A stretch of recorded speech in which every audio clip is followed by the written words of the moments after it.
Hello, everyone. In the hustle and bustle of life, we often get swept up in worries about gains and losses, victories and defeats, forgetting the true meaning of happiness and peace. Today, let us take a moment to reflect on the profound teachings of the Buddha as we explore two things that cannot wait, two things we should not fear, and three things we cannot choose in life. If you find this video helpful, please share it to spread these valuable lessons to those around you. Now, let's embark on this journey to uncover these wonderful philosophies. Life has two things that cannot be delayed. Life is unpredictable, and everything in the world is hard to foresee. Unexpected events can suddenly occur, beyond all expectations. Life is fragile. In just a brief moment, we may depart without having the chance to say goodbye. Therefore, there are things we should not procrastinate on, things we should not put off until tomorrow. Among them, showing filial piety to our parents and maintaining good health are two things that absolutely cannot be delayed. 1. Filial piety to parents. Don't let regret come too late. In this world, everything can wait, but showing filial piety to our parents is something that cannot be delayed. Parents, who have dedicated their entire lives to sacrifice for their children, will not always be there waiting for us. I still remember the days of childhood when my parents were the ones guiding my every step, teaching me every word. When I grew up, they joyfully saw me off to my husband's home, full of concern, or silently waited for my return during the reunion of the Lunar New Year. But time waits for no one. A mother, like a ripe banana, knows the day it will fall, knows the day it will drop. When work and life's busy demands pull us away from our parents, they still quietly wait for each phone call, each visit. Don't wait until the day they are gone to realize you haven't fulfilled your filial duties. Filial piety is not something we do when we have free time, it should be our top priority. The love of our parents is as deep as the high mountains and vast seas. How can we afford to wait without regret? The story, The Last Meal. There was a man named In who spent his whole life busy with work. He always thought that once he became more successful and wealthier, he would have more time to spend with his parents. But life, with its endless demands, kept pulling him away, and that promise was always postponed. His parents lived in the countryside, in simple and modest circumstances. They never dared to ask anything of their son, only wishing to see him more often. Every time he called, his mother would always ask, "When will you come home to visit?" And always replied, "I'm very busy, Mom. Please wait a little longer, I'll make arrangements and come home soon."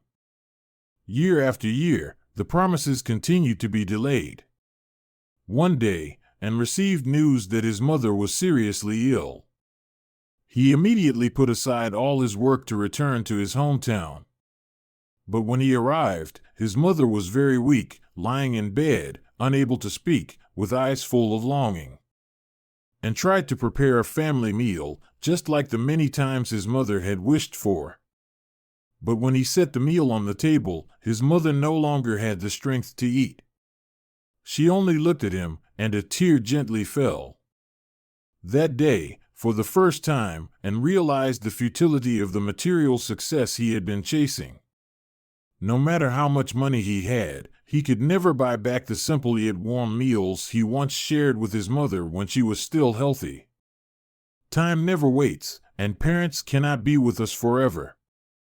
A humble meal, a visit home, or even just a phone call to check in, sometimes, these are the greatest joys for them. Don't let filial piety turn into an everlasting regret in your heart. 2. Health, the most precious asset in life. People often get caught up in the pursuit of fame, wealth, and love, forgetting that health is the foundation for enjoying all happiness. In youth, we trade our health for money, but in old age, we use money to try to hold on to our health. When we are young, we work late into the night, skip meals, and disregard sleep, thinking that health is limitless. But time doesn't wait. One day, the body starts sending warning signals: shortness of breath, a racing heartbeat, and dwindling vitality. At that point, wealth, fame, or love become meaningless. Remember this: health comes first, while everything else, fame, wealth, and love, are just zeros. Without the number one, everything is meaningless. Instead of waiting for your body to send warning signals, start loving and taking care of yourself today. Maintain a healthy diet, exercise regularly, and keep your mind at ease. For when we lose our health, we lose everything worth cherishing. Life is short, but if we take the time to show filial piety to our parents and take care of our health, we will live a fulfilling life, without regrets. These two things cannot be delayed. Don't let tomorrow become too late. Two things not worth fearing. 1. Don't fear death. Birth, aging, illness, and death are natural laws that no one can escape. Instead of letting the fear of death take control, we should see it as an inseparable part of life. What matters is living each moment fully, loving, and contributing, so that when the final moment comes, we can depart in peace, without any regrets. Once upon a time, in a small village, there was an elderly woman who was famous for always wearing a smile, even though she was 80 years old and suffering from many serious illnesses. One day, a curious neighbor asked her, "Aren't you afraid of death? I see you always so cheerful, as if there's nothing to worry about." The elderly woman smiled gently and replied, "I am not afraid of death, because I have lived each day fully. Every morning when I wake up, I am grateful for the chance to see the sunlight. Every evening, I sleep in peace, knowing there is nothing I regret. Death comes to let me rest after a long journey. Why should I be afraid?" Her answer left the neighbor speechless. From that day on, he began to slow down, spending more time loving his family and cherishing every moment he had. The story, The Ancient Tree. One day, a little boy asked his grandfather, "Grandpa, why does everyone fear death? Is there a way to stop being afraid?" The old man smiled, took the boy to the garden, and pointed to an ancient tree. "Do you see this tree? Its whole life has been about providing shade and sweet fruits for people. When it withers, it still nourishes the soil, giving life to new plants. Death is the same. It's a transition, not an end. What's truly frightening is not death, but living a life without meaning, leaving nothing behind." The boy thought deeply for a long time, then realized that instead of fearing death, he should use each day to sow seeds of love, do meaningful things, so that when he leaves, he can smile in contentment. 2. Don't fear loneliness. Loneliness is not something to be afraid of, it is an essential part of the journey of life. Instead of avoiding it, embrace it as an opportunity to understand yourself more clearly, to listen to the deep thoughts within. When you learn to face loneliness, it becomes a companion that helps you grow, opening the door to more genuine connections with the world around you. Once upon a time, in a small village deep in the forest, there was a young man who was always afraid of feeling lonely. He tried every possible way to push this fear away, making friends with everyone, attending every gathering, and filling his time so he wouldn't have to be alone. But no matter how hard he tried, when night fell and no one was around, he still felt empty inside. One day, he sought out a hermit who lived on a high mountain. The hermit was known for living alone, yet always radiated a strange sense of peace. The young man asked, "Sir, how is it that you can live alone without feeling lonely?" The hermit smiled, leading the young man to a clear, tranquil lake deep in the forest. He pointed to his own reflection in the water and said, "Do you see? Even when you're alone, you still have yourself as company. Loneliness is not an enemy, but an opportunity for you to face yourself, to understand the depths of your soul. The young man was thoughtful but still didn't fully understand. The hermit continued, "Stay here for 3 days, without communicating with anyone. Just listen to nature and to yourself." At first, the young man felt time dragging slowly, and the silence weighed heavily on his mind. But gradually, he began to notice the birds singing, the wind rustling through the leaves, and the thoughts within himself. He learned to accept loneliness, no longer running from it, but instead embracing it as a part of life. At the end of the 3 days, the young man said to the hermit, "Now I understand. Loneliness is not as scary as I thought. It has helped me find the strength within myself." The hermit nodded. When you are not afraid of loneliness, you will never truly be alone, because you will always have yourself. From that day on, the young man returned to the village and lived a meaningful life. He no longer feared moments of being alone, but saw them as opportunities to reflect, grow, and nourish his soul. The two greatest fears in life are not truly things to fear, but rather opportunities for personal growth and a more meaningful life. Don't fear death, because living with purpose is what truly matters. Don't fear loneliness, for it is in solitude that we discover and refine ourselves. Be courageous in facing and overcoming these two fears, and you will find true freedom in your soul. 3 things we cannot choose. 1. Birth and origin. We cannot choose where we are born or the circumstances of our family, but this does not determine our value as a person. Whether born into poverty or wealth, what truly matters is how we live and how we overcome adversity to rise above our circumstances. Your birth does not determine everything. Once upon a time, in a poor village by the river, there was a boy named Hai.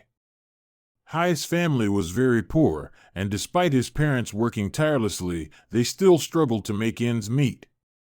Every day, Hai would gather firewood and fish to help support his family. Despite their hardships, Hai carried a deep aspiration in his heart to receive an education and change his life. Meanwhile, on a hilltop near the village, there lived another boy named Lam, from a wealthy family. Lam had everything that Hai lacked: fine clothes, plenty of books, and access to a good school. However, Lam found life dull and unfulfilling. He often looked down at the village below and wondered, why do people have to struggle so much? Isn't it better to live comfortably? One day, Hai and Lam met by the riverbank. Hai was working hard to gather driftwood, while Lam sat under the shade of a tree, resting. Lam, curious, asked, "Why do you work so hard? After all, you were born poor. How can you change that?" Hai smiled, his eyes brightening. "Yes, I didn't choose where I was born. But I can choose how I live and what my future will be. I don't want to spend my whole life in poverty. I want to learn. I want to work hard so that I can help my family and change our lives." Hai's words left Lam speechless. He realized that, despite his wealth, he lacked a clear goal and motivation. Hai, though poor, possessed a strong will and a heart that never stopped hoping. Many years later, Hai became a skilled teacher and returned to his village to teach the children. As for Lam, inspired by Hai's lesson, he found meaning in life through helping those around him. Their story shows that our origins do not determine our worth. What matters is how we live, how we face adversity, and how we rise to become the best version of ourselves. 2. Luck. No one can control luck or misfortune, but we can choose how to respond. When faced with misfortune, be patient. When faced with good fortune, be grateful. Life is full of unexpected changes, and how we face them ultimately determines the outcome. Luck and how we respond. Once upon a time, in a small village by the mountains, there lived a farmer named Ben with his family. His life was simple but happy, until one day, his only horse wandered off into the forest. The neighbors heard the news and came to offer their sympathy. "You are so unlucky to lose such a valuable horse." Ben smiled calmly and replied, "Good luck or bad luck, who can say?" A few days later, the horse returned, bringing with it a herd of wild horses. The neighbors were amazed and congratulated him. "You are so lucky now. You have an entire herd of horses." Ben continued to smile. "Good luck or bad luck, who can say?" While helping his father tame the horses, his son was accidentally kicked by one and broke his leg. The neighbors came again, sighing, "Truly, misfortune follows misfortune. Now your son can no longer work." Ben remained unfazed and replied, "Good luck or bad luck, who can say?" Not long after, a decree came to the village, calling all able-bodied young men to join a fierce war. Because of his injury, Ben's son was exempt from conscription, while the other young men had to go. The neighbors came, full of admiration. "You are so lucky. Your son doesn't have to go to war." Ben just smiled, as he always did. Good luck or bad luck, who can say? The story of Ben spread far and wide, becoming a lesson on how to face both good and bad fortune. In life, luck or misfortune is not something we can control, but a calm attitude, free from pessimism or complacency, helps us navigate through every change and find peace amidst the ever-shifting tides of life. Remember, life is always changing, and it is how we respond to each situation that ultimately determines the final outcome. 3. Time. Time is something that cannot be turned back or stopped. Every moment is a precious asset, and how we use our time will determine whether our lives are meaningful. Live fully in each moment and don't let time pass by in regret. Time, the most valuable asset. In a bustling city, there was a successful businessman named Men. He had everything: wealth, fame, and extensive connections. But Men was always busy, spending most of his day working. Family meals, phone calls to check on his parents, or playing with his children were gradually replaced by endless meetings and business trips. One day, Men received the news that his father had fallen seriously ill. He hurriedly put aside his work to return home. In the hospital, his father weakly smiled, took Men's hand, and said, "I don't blame you, but what I long for the most is not the money you send, but the time you spend with the family." The words left Men speechless. He realized that, despite his father being by his side all those years, he had not given him those precious moments. In his father's final days, Men devoted all his time to taking care of him, telling stories, and listening to his wisdom. But eventually, his father passed away. While cleaning his father's room, Men found a small notebook filled with meaningful sayings about time. One line, in particular, left a lasting impression on him. Time is the most valuable asset. Once it passes, it will never return. Spend time with those you love most, for one day, you will only be left with regrets. From that day on, Men changed. He started spending more time with his family, playing with his children, and visiting his mother regularly. He learned to cherish every moment with those he loved. Time is something that cannot be turned back or stopped. Don't let it pass by meaninglessly. Live fully in each moment and leave beautiful marks in your life and the lives of those you love. Dear friends, as a person, do not place too much importance on gains and losses, or on winning and losing. Do not deceive or manipulate for the sake of small benefits. Live sincerely and treat others well, so that later in life, you will not regret the things you have done. Do not wish for a life too smooth and uneventful, for if that were the case, you would never fully understand the meaning of life. The bitterness, the sorrow, the happiness, and the suffering are all precious colors that life gives us.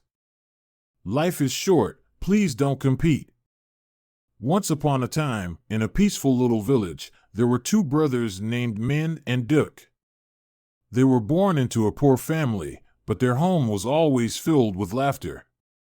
Their childhood was spent flying kites together in the fields, tending to the buffalo, and helping their parents with the hard work. Despite the material hardships, they always loved and protected each other against the storms of life. When their parents passed away, the two brothers inherited a small plot of land, the only asset their family had left. Instead of uniting to preserve the family legacy, Min and Duk began to argue. Min believed that, as the elder brother, he should receive a larger share for having taken care of the family when Duk was still young. Duk, on the other hand, felt he had worked just as hard and had the right to an equal share. What started as small disagreements grew into anger and wounded pride. The family meals they once shared were replaced by cold encounters and harsh words. The breaking point came when they took each other to court to divide the property. The village buzzed with gossip, and the neighbors mourned the loss of the once close bond between the brothers, now torn apart over a piece of land. One day, Duk suddenly fell seriously ill. The news reached Min while he was preparing for the next court hearing. At first, he hesitated, but eventually, memories of their childhood together urged him to visit. When Min arrived, Duk was lying on the sickbed, his frail body a stark contrast to the once strong figure, and his eyes, once full of determination, now only reflected exhaustion. Min sat beside him in silence, not saying a word, just quietly watching his brother. Duk reached out and took his hand, his voice weak. "Brother, I was wrong. Life is so short. We once had happy days together, yet because of a piece of land, we've lost everything. I regret competing with you." Hearing those words, Min's tears welled up. He realized that fighting and competing only deepened the rift between them.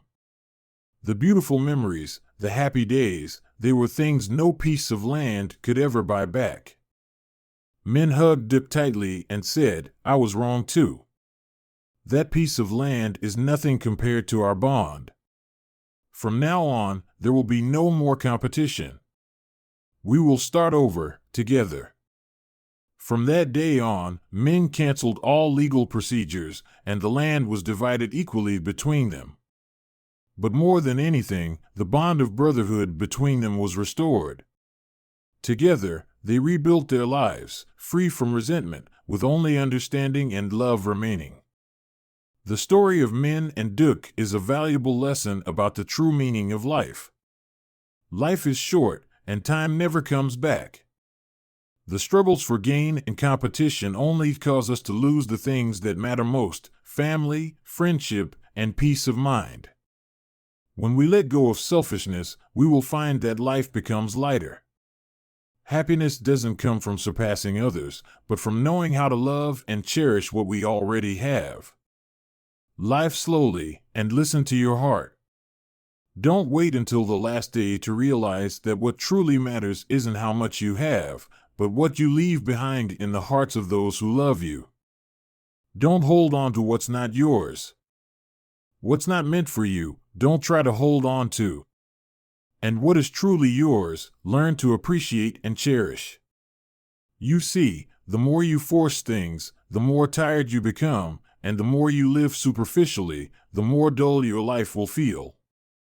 Instead, learn to accept the present and find joy in what you have. If you're not wealthy, be happy for a loving family. If you haven't achieved success yet, remember that there are many others out there facing far greater hardships than you. One day, while working, Hai felt a sudden urge to check on the gem. When he opened the box, to his horror, he found the gem had lost its brilliant shine. It seemed dull and lifeless, no longer the dazzling treasure it once was. Hai was devastated. He realized that while he had been so focused on protecting the gem, he had neglected the important things in life, his family, his friends, and the joy of living in the moment.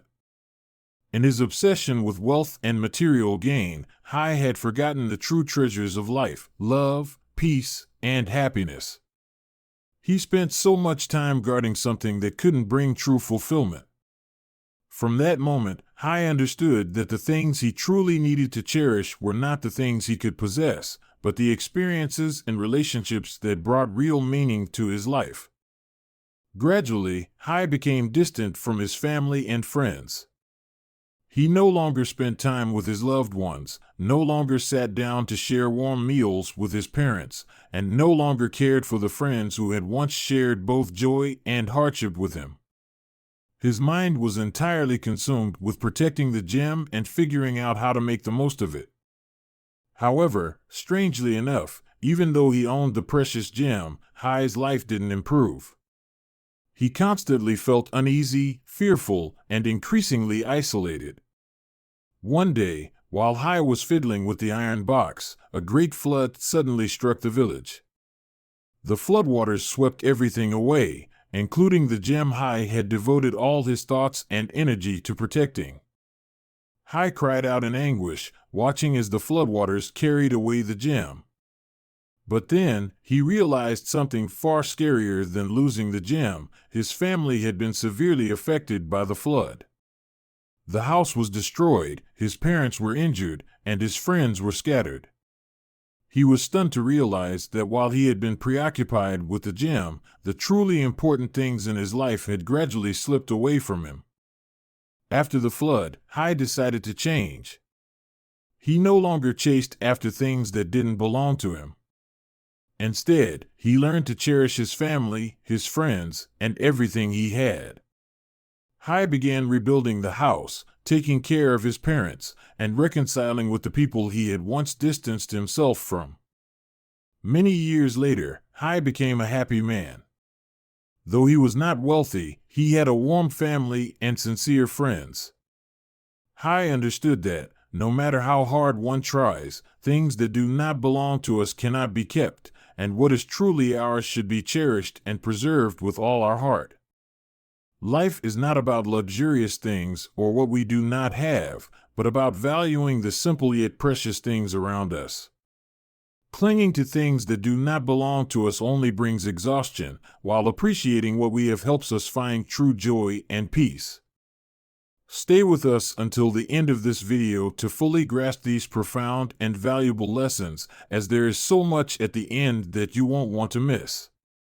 Only by truly understanding the Buddha's teachings can we untangle the knots in our hearts, overcome suffering, and discover genuine happiness amidst life's many uncertainties. Next, we will explore the 9 unbreakable universal laws, guiding us toward peace and balance in life. Each law is a precious lesson, offering wisdom and deep insights into how we should live, act, and face the challenges of life. Let's begin this enlightening journey together. 1. Go with the flow like water. Water does not compete or insist, yet it always perseveres, flowing around obstacles. Life, too, is like a stream of water. When we learn to flow with the natural course, everything gradually becomes smooth and effortless. As the ancients said, mountains cannot block water, water wears down stone. Treat others with gentleness, move slowly but with persistence in your actions. Do not rush or force things, for haste makes waste. Like a quiet stream, unassuming yet steady, one day it will form into a mighty river. When you live in harmony with nature, humbly and respecting the laws of the universe, success will not only come, but it will endure. 2. Greed clouds the mind. Greed is like a bottomless pit. The more you try to fill it, the emptier it becomes. Those who covet wealth, lust, or power will soon lose their reason and, in doing so, destroy everything they have. Overambition not only leads us into danger but also enslaves us to our desires. Look at the lives of those consumed by greed. They may possess everything, but they lack happiness and peace. To maintain a meaningful life, learn to control your desires, be content with what you have, and cherish every moment in the present. 3. Understand fate. Align with the will of heaven. Understanding fate is not about resigning oneself, but knowing how to live in harmony with the times. Every person's life is determined by 3 key factors: timing, fortune, and circumstance. Timing refers to opportunities, fortune is the alignment of heaven's will, favorable conditions, and human harmony, while circumstance refers to the internal strength of each individual. A person who understands fate knows when to advance and when to retreat. They do not make guesses or blame destiny, but instead understand the natural laws of life and act accordingly. Understanding fate means realizing that life is not a race against others, but a journey of self-understanding. 4. Do good, accumulate virtue, and build lasting blessings. The ancients often said, "Man proposes, but heaven disposes." In truth, heaven's will is the law of cause and effect, shaped by the virtue each person accumulates. A person who lives with kindness may suffer temporary setbacks, but heaven never forsakes them. On the other hand, the wicked, no matter how powerful, cannot escape the law of karma. Instead of scheming or plotting, it is better to cultivate virtue and do good. This is the surest way to create blessings for yourself and for future generations. 5. Do not be troubled by human emotions and worldly affairs. Human relationships in this world change with the times, and interactions between people are often marked by indifference or even deceit. When you are in a lower position, you may be looked down upon. When you rise to the top, you will be surrounded by flattery and praise. But always remember, the attitude of others is not what you should concern yourself with. What matters is maintaining sincerity in your heart and treating others with respect. Do not let praise make you arrogant, nor let indifference make you lose trust. A calm and composed mindset towards human emotions and worldly affairs is the key to living a peaceful life. 6. Keep your talents, don't boast about them. Talent is a precious gift, but if not handled with care, it can become a source of envy and trouble. A person with talent who is arrogant and loves to show off will easily be isolated and face misfortune. On the other hand, someone who is humble and uses their talents to contribute quietly will earn genuine respect. Remember, talent is a double-edged sword. How you use it will determine whether your life ascends or descends. 7. Happiness is living without doubt. Doubt not only hurts others, but also drains and burdens your own heart. A soul filled with suspicion will never find true happiness. Instead, open your heart and trust in the good things around you. Life doesn't need to be overanalyzed. Simply live sincerely and cherish what you have, and happiness will naturally follow. 8. Silence is golden. Those who know when to be silent possess deep wisdom. In communication, saying less but saying the right thing is far more powerful than talking too much. Sometimes, silence is the most powerful way to express your stance. When insulted, don't rush to retaliate.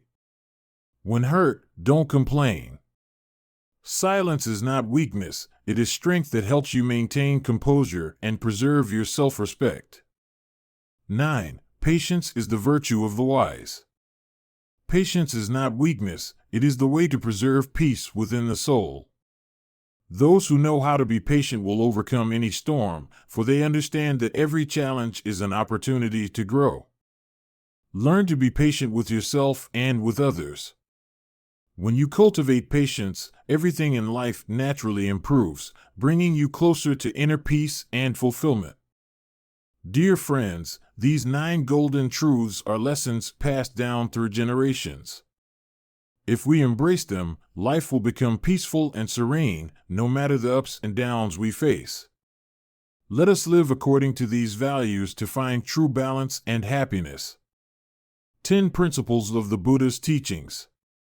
Life is always filled with changes and uncertainties, leaving people anxious and fearful of the unknown. Facing the storms of life, the Buddha pointed out that happiness is not something bestowed from the outside, but a result of self-reliance and personal understanding. He taught, "Light your own path with wisdom." This reminds us that only we can take control of our lives, liberate ourselves from suffering, and find peace. By saving ourselves, we can spread that light to help those around us. The Buddha's teachings are not prayers or supplications, but practical methods to help people train their minds, overcome adversities, and find inner peace. Below are 10 valuable principles the Buddha pointed out to help us live a more meaningful life. 1. Reflect on the body. Do not wish for a life free from suffering. People often desire perfect health and wish to avoid illness. However, the Buddha taught, do not wish for a life free from suffering, for without illness, desire easily arises. The human body, composed of the 4 elements, earth, water, wind, and fire, contains inherent contradictions that lead to sickness and suffering. Those who accumulate great merit tend to experience fewer illnesses, while those with less merit often endure chronic ailments. When life comes to an end, the body returns to dust. Those who have done many good deeds will pass away peacefully, while those who have caused much harm often face a painful departure. None of us wishes for illness, yet it still comes. Without illness, desires may easily grow, trapping people in the endless cycle of karma. The fulfillment of desires not only accumulates negative karma, but also entangles people in the cycle of birth and death. Therefore, the Buddha advised, do not wish for a life free from suffering. See illness as a miraculous medicine to help control desire. Buddhism serves as a path to alleviate suffering for humanity, addressing not only physical ailments but also healing the sickness of the mind. Compassion, generosity, and letting go are not just practices for monks but are essential in daily life. Parents can use compassion to maintain family happiness, teachers can love their students as their own children, and anyone who understands these principles can build a more peaceful life. Principle 2. Do not wish for a life free from adversity. No one desires adversity, yet it inevitably comes as a part of life. The Buddha taught, do not wish for a life free from adversity, for without it, arrogance may easily arise. Adversity stems from the karma accumulated in past lives, and this karmic debt is often the root cause of hardships. Adversity acts as a mirror, encouraging self-reflection and revealing that only good deeds and merit can help us overcome difficulties. This is why it is essential to cultivate virtue, perform good deeds, and avoid causing harm to others, even in thought. Those who live without adversity are more prone to arrogance, looking down on others, and squandering their merit. Conversely, facing adversity helps people gradually let go of attachments such as greed, anger, and ignorance. It fosters growth, humility, and a deeper appreciation for what they have. Principle 3. Reflect on the mind. Do not wish for a life free from conflict. The human mind, influenced by worldly surroundings, is ever-changing. When encountering favorable circumstances, it feels joy and delight. However, when faced with adversity or opposition, it often becomes turbulent. In mild cases, such emotions are kept inside, but if uncontrolled, they can lead to hurtful words and conflicts. With a patient counterpart, matters may remain peaceful, but if the other party is unyielding, situations can escalate, harming both sides. In the Ragama Sutra, the Buddha taught, the root of the cycle of birth and death is the deluded mind, while the root of enlightenment and nirvana is the true mind. The deluded mind, characterized by restlessness and instability, is the root cause of suffering and affliction. It makes people react with joy, sadness, love, and hate according to changes in their external circumstances. In contrast, the true mind is calm and unshaken by external conditions, serving as the foundation for inner peace and enlightenment. To achieve the true mind, whenever a deluded thought arises, we must recognize it and stop immediately, avoiding the pursuit of restless ideas. Only then can we break free from the entanglements of afflictions and suffering. Those who master their minds, even while living amidst the complexities of life, can maintain a calm and steady heart, facing all challenges with composure. This is living in the world yet experiencing inner peace, as if dwelling in nirvana. The true mind is likened to a vast, tranquil sea, broad and expansive. The deluded mind, on the other hand, is like waves stirred by the wind. When the wind is gentle, the waves are small. When the wind is strong, the waves grow larger. Most people are controlled by their deluded minds, allowing the waves of their hearts to rise incessantly. However, by learning to maintain inner stillness, we realize that no matter how circumstances change, our hearts can remain serene. The old saying, "A sorrowful heart makes the scenery dull, but a peaceful heart finds serenity even in adversity," is a clear testament to this philosophy. Similarly, as the proverb teaches, measuring rivers and seas is easy, but no one can measure the depths of a person's heart. Mastering and controlling one's mind is the most challenging task.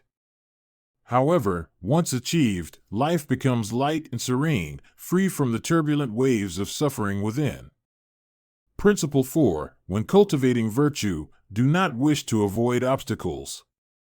Do not wish to avoid obstacles in the path of virtue, for these very challenges help strengthen your resolve and determination. View obstacles as companions on your spiritual journey. Obstacles here refer not only to hardships but also to praises, criticisms, good reputation, and bad reputation. If we treat those who praise or criticize us, or the difficulties and challenges we face, as opportunities to train our minds, they become spiritual companions, wise teachers, or even bodhisattvas practicing unconventional methods. These obstacles act like examiners on the spiritual path, guiding us toward growth through every step of practice. Obstacles can also manifest as life storms, controversies, unexpected troubles, and daily suffering. If we overcome these without letting them disturb our minds, our resolve becomes unwavering and indomitable. However, if we cultivate our minds properly, these obstacles transform into valuable challenges, reminding and refining us. Instead of being overwhelmed by afflictions and suffering, we can turn them into sources of peace and happiness. Principle 5. Do not expect easy success in your endeavors.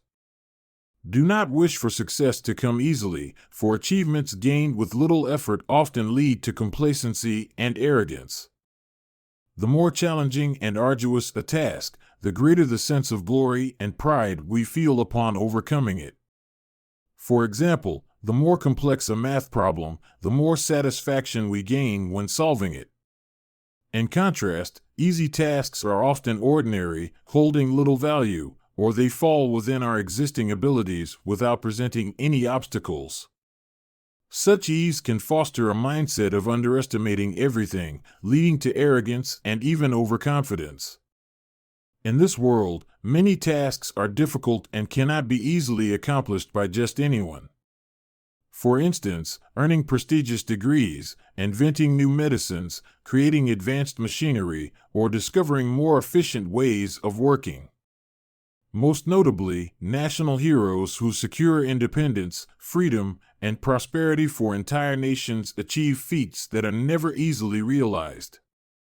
The same principle applies to the practice of cultivating the mind and refining one's character. If attaining enlightenment were something anyone could achieve effortlessly, the status of Buddhahood would no longer hold its profound and sacred value. It is precisely the challenges and perseverance required in the process of practice that make the path to enlightenment so noble and worthy of respect. Difficulties are not barriers, but opportunities for us to train ourselves, achieve growth, and develop both in everyday life and on the spiritual path. Principle 6. In communication, do not seek only personal gain. Do not seek solely personal benefit in interactions, as the pursuit of self-interest often undermines morality and integrity. Instead, view those who treat you unfairly as helpers in your journey. In life, both small and significant benefits are often the focus of competition. Many are willing to use any means, disregarding ethics and compassion, to secure fame and fortune. They flatter those above them and trample on those below, all for fleeting gains. This behavior is akin to fish biting a hook. The small fish takes the bait, only to be swallowed by a larger fish, which in turn is swiftly caught in a net and hauled aboard a boat. Worldly fame and fortune are like ripe fruits at a crossroads, as described in the Agama Sutra. If you see delicious fruits left untouched, understand that they are poisonous. No gain in this world comes without hidden traps. Those driven by greed and ignorance, who fail to reflect deeply, often fall into the traps of fame and fortune, like fish biting a hook unaware of the impending danger. People who fail to cultivate their minds, neglect to study the Dharma, and ignore the well-being of others while chasing selfish desires and indulgence, will inevitably face the consequences of their self-centered actions. Within a family, if spouses and children think only of their own interests without understanding sacrifice and love, the bonds of the family will crumble. Where then is the meaning of marital devotion, the bond between father and child, or the profound love of a mother? A family cannot find happiness if its members live selfishly. In society, true happiness comes only to those who live for others. Selfish and unkind people often appear in life, but they serve as tests of our spiritual practice. If we can face such individuals while maintaining calmness, equanimity, and composure, it is a sign that our practice has advanced. If the world were filled only with kind, virtuous, and moral people, we would have no opportunity to reflect and train our minds. For this reason, the challenging and tumultuous realm of Sasra is an ideal environment for spiritual cultivation. There is no need to wait for the Western Pure Land to begin practicing, as that realm, as the Buddha Sakyamuni taught in the Amitabha Sutra, is a gathering place for saints and supremely virtuous beings, not for ordinary individuals unwilling to cultivate themselves. Principle 7. When living with others, do not expect everything to go your way. Do not expect everything to align with your wishes, for if everything goes your way, arrogance can easily arise. Buddhism teaches 5 people, 10 opinions, meaning that each person often has at least 2 perspectives on the same issue and may even change their mind from one day to the next. How, then, can we demand that others always agree with us? And why not try aligning with the opinions of others instead? It is precisely because of stubbornness and inflexibility that people prolong their suffering and afflictions. By letting go of the need for everything to conform to our desires, we open ourselves to understanding, harmony, and inner peace. Within a family, if both spouses are stubborn and cling to their own opinions, family happiness is difficult to sustain. If everyone insists that their viewpoint is correct, superior, or the best, how can they listen to and respect the perspectives of others? Parents and children, belonging to different generations, naturally have distinct thoughts, circumstances, and living environments. Instead of rejecting one another, family members should learn to adapt and live harmoniously together, fostering happiness.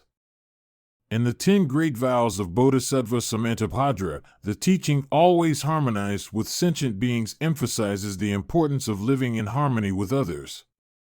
However, adapting to others does not mean condoning wrongful actions. For example, if a family member acts out of greed and encourages others to follow suit, disregarding ethics and causing harm to others, such actions should not be supported. True harmony lies in mutual respect and understanding, not blind agreement. This approach ensures a foundation of moral integrity and lasting happiness in the family. In this world, practitioners should not criticize the methods of others.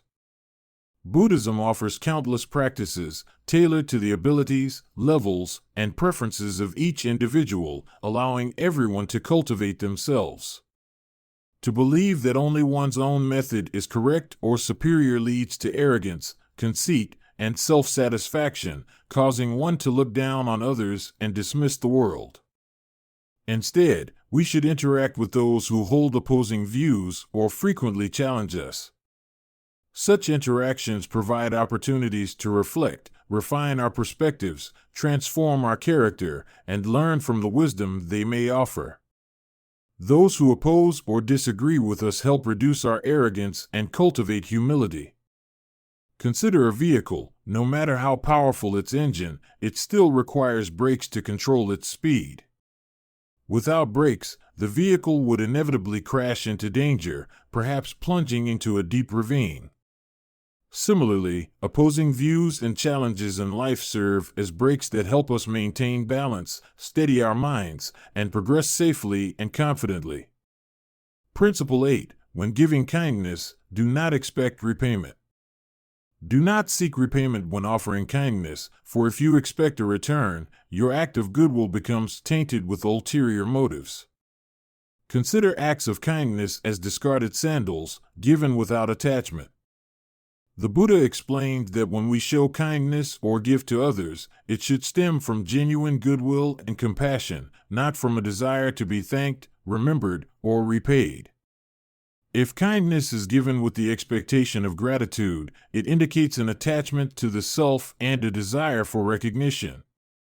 If kindness is offered with the hope of repayment, it reveals greed for material or personal gain. Such acts of conditional kindness neither bring blessings nor merit.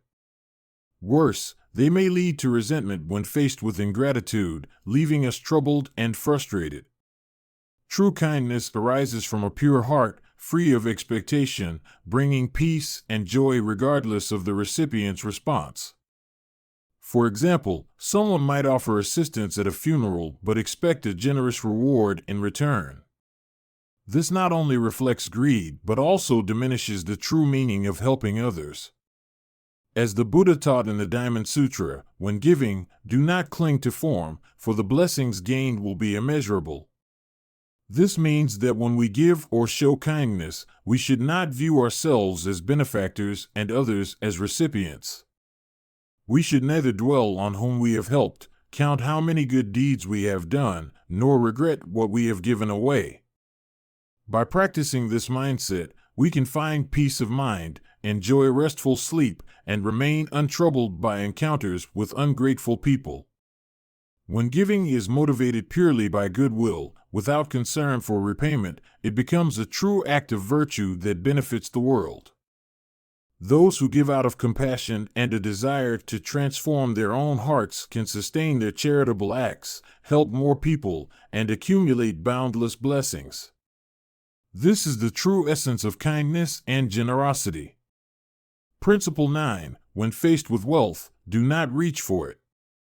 Do not grasp at wealth and gain, for greed unsettles the mind and leads to delusion. Instead, view the act of relinquishing wealth as a form of glory. A deluded mind is one that blindly chases after wealth, seeing it as a source of pride and a means to flaunt before others. Many pursue gain without regard for the consequences, only to invite suffering upon themselves. This is the clearest manifestation of a deluded mind. One striking example is gambling, an enormous trap that drains the resources of those lured by its promises. Despite the well-known adage, gambling leads to poverty, many still enter casinos hoping to strike it rich. The result is often financial ruin, crushing debt, and relentless suffering, yet some remain trapped, unable to break free from this destructive path. Those seeking to cultivate their minds must understand that contentment and the ability to let go are the keys to true happiness. To live with the principle of minimal desire and knowing contentment is to nurture a peaceful heart and enjoy a serene life. As the Buddha taught in the Sutra of Bequeathed Teachings, a contented person, even while lying on the ground, finds peace and joy. In contrast, a discontented person, even while in heaven, remains unsatisfied. The Buddha's final teaching, when facing injustice, do not justify yourself. When confronted with injustice, avoid the need to justify yourself, for the act of justification reveals that the ego has not yet been relinquished. Instead, view injustice as a doorway to cultivating virtue. If someone speaks ill of you, remain calm instead of retaliating. If someone harms you, seeking revenge only reduces you to their level. Actions like defamation, slander, or retaliation to vent anger offer no real benefit and merely fill the heart with hatred, making you no different from those you condemn. True patience is the greater challenge. To endure without resentment shows that you have transcended the ego and are no longer attached to the suffering caused by others. This practice embodies the Buddhist teaching of non-self, which states, "There is no self, and thus nothing truly belongs to the self." Through patience and humility, we can transform the experience of injustice into a path for spiritual growth and inner peace. Understanding this philosophy helps us maintain a calm and composed mind when facing life's injustices. Once we achieve such equanimity, injustices cease to be burdens and instead become opportunities to advance on the path of virtue. Those with excessive pride often see themselves as the center of everything, always right and never wrong. They cling to their ego, from significant issues to trivial matters, refuse to heed advice, and constantly blame others instead of acknowledging their own mistakes. This attachment to the ego traps them in the cycle of birth and death, keeping them in a state of unrest and suffering. Such individuals tend to be overly sensitive, quick to react to offhand remarks, opposing views, or actions they dislike. They are prone to anger, criticism, judgment, and dissatisfaction, living in a constant state of discontent. Their minds become a treasure trove of afflictions, making life heavy and devoid of peace. To escape this state, one must learn to let go of pride, release the ego, and embrace injustices as opportunities to cultivate the mind. By doing so, we can discover true inner peace, regardless of the circumstances around us.